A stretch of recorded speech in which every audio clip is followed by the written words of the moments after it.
Imaginez juste une seconde le duo Isagi-Kaiser contre Sae Rin dans Blue Lock. Pour moi, c'est pas juste un hasard si cet affrontement arrive.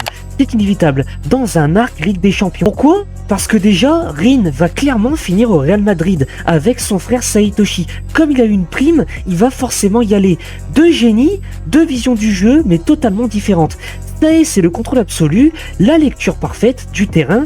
Rin, c'est l'instinct pur, la destruction, le joueur qui écrase tout. Et comme Rin Itoshi a enfin compris qu'il fallait se détacher de son frère, le duo des frangins pourra renaître enfin dans cet arc Ligue des Champions. Et en face, on a Isagi et Kaiser. Et là, on a une évolution monstrueuse. Parce que contrairement à avant, Isagi et Kaiser ne sont plus juste des rivaux. Avec leur pacte, quelque chose a changé. Kaiser lui-même a avoué avoir kiffé jouer avec Isagi. Et ça, c'est énorme. Parce que Kaiser, c'est un génie de la finition, un joueur qui transforme chaque occasion en but, mais Isagi, c'est le cerveau, la métavision, l'anticipation, la capacité à reconstruire le terrain en temps réel. En gros, Isagi crée et Kaiser termine. Maintenant, on peut le comparer avec l'autre duo, Sae qui contrôle le jeu et Rin qui détruit tout.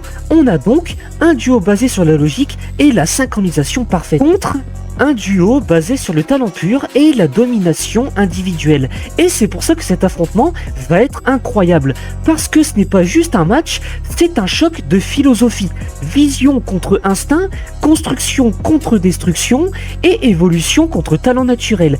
Et le pire, c'est que les 4 joueurs sont capables de décider du match à eux seuls. Donc dis-moi, dans ce duel de monstres, qui va gagner? Moi pour ma part, c'est clair et net, Isagi et Kaiser vont gagner. Mais j'ai hâte d'avoir vos théories en commentaire parce que ça risque d'être intéressant. J'espère que cette vidéo t'a plu. Si c'est le cas, n'hésite pas à t'abonner. Ici, on parle d'anime, manga principalement, mais aussi de la pop culture de manière générale.